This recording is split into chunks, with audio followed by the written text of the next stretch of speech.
When most people picture the American Revolution, they see muskets, red coats, and battlefield glory. But beneath the gunpowder and marching drums was a different kind of war. One fought in the shadows. A war of invisible ink, coded messages, secret identities, and double agents. George Washington himself believed espionage was more important than any cannon or cavalry. And yet, most of these silent warriors were never named, never honored, and never remembered. Who were they? How did they trick British generals, uncover traitors, and help win the war from the shadows?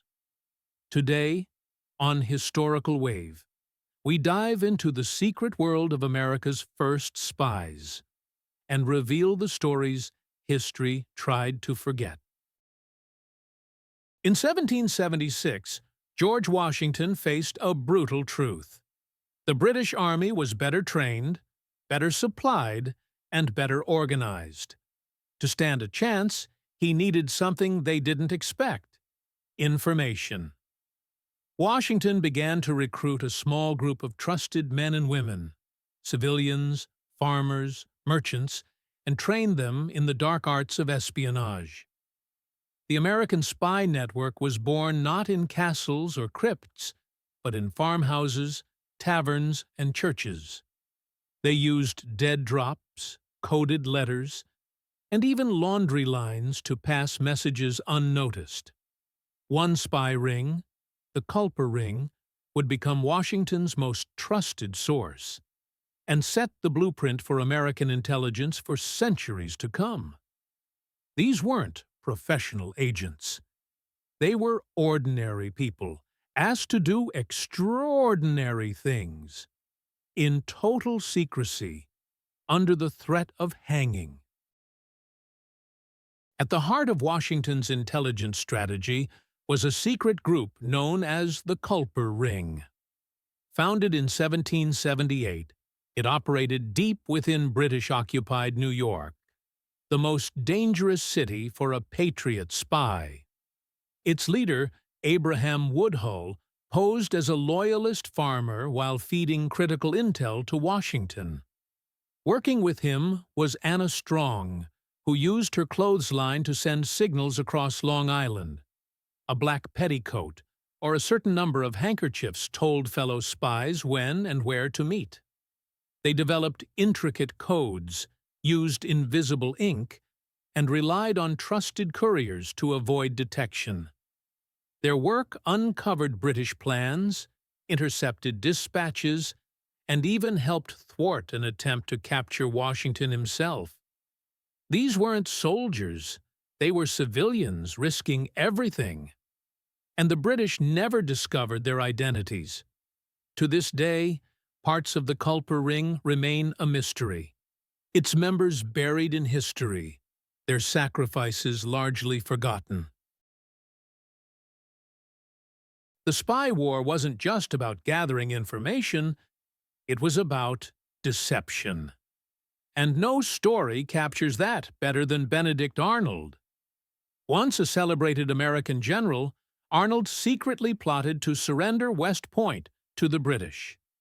His British contact, Major John Andre, was caught carrying secret papers, and Arnold's betrayal was exposed just in time. Andre was hanged.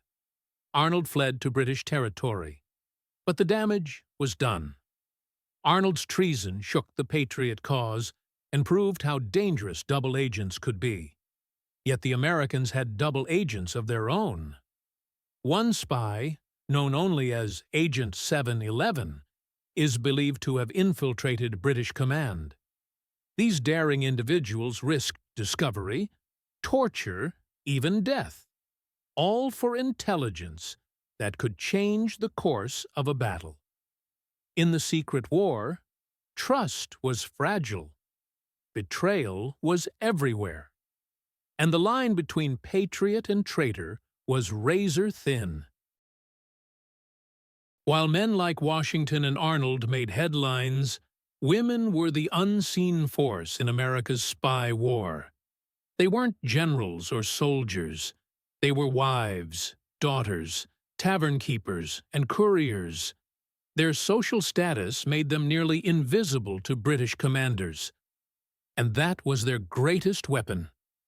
Agent 355, a mysterious woman believed to be part of the Culper ring, may have exposed Benedict Arnold's treason. Her true identity is still unknown, but her role was critical and deadly. Ann Bates, posing as a peddler, infiltrated American camps and passed information back to the British. Women smuggled messages in sewing baskets, stitched codes into quilts, and memorized routes no map ever held. They carried secrets beneath corsets and behind quiet smiles. Without them, America's intelligence network would have collapsed before it ever began. Not all spies passed notes. Some carried fire. Sabotage was a deadly art in the Revolutionary War, and American agents became masters of it. Gunpowder barrels exploded mysteriously in British supply lines. Ships burned in harbors, bridges collapsed overnight, and warehouses vanished in flame. One key figure was Ezekiel Cheever, a schoolteacher by day and saboteur by night, who helped destroy critical British supplies before the Battle of Saratoga. Others planted false rumors, forged documents, and misled enemy patrols. They used primitive but effective tools, fuses made from old rope, fire arrows, and even small bombs disguised in crates of goods. These silent weapons didn't just damage, they delayed, distracted, and demoralized the enemy. The British never knew when or where the next spark would strike. For the rebels, a single act of sabotage could save hundreds of lives and turn the tide of war. Some of the most critical agents in America's fight for freedom disappeared, without names, without graves, without records. We only know them through fragments, coded letters, intercepted messages, and brief mentions in military logs. One such figure was the unknown patriot, a spy whose warnings helped prevent a surprise attack on Valley Forge, but whose identity remains a mystery. Another agent, known only as Samuel the Silent, vanished after relaying intelligence that led to a Continental victory in Virginia. These forgotten figures operated in the shadows, sacrificing recognition for the cause. Some may have been caught. Others lived out their days in secrecy.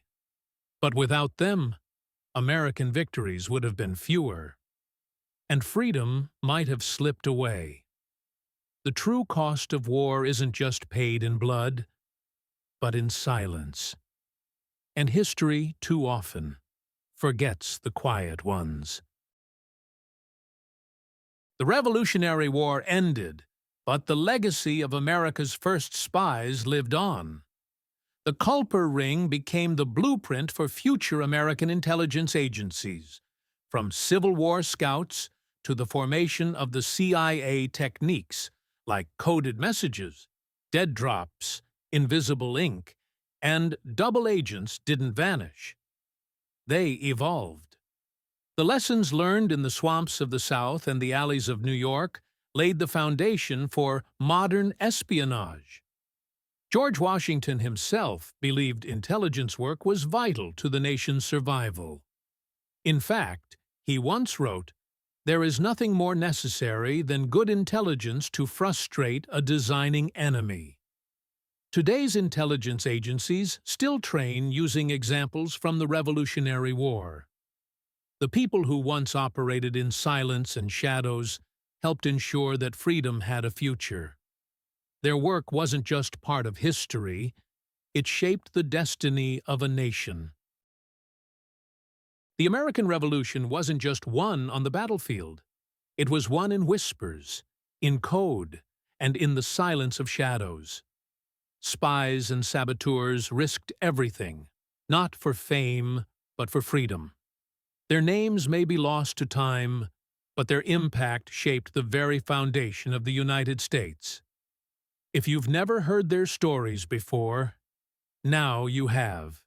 And if this hidden side of history intrigued you, don't forget to like, subscribe, and share this video with fellow history lovers. Join us tomorrow as we uncover the next forgotten chapter of America's past, right here on Historical Wave.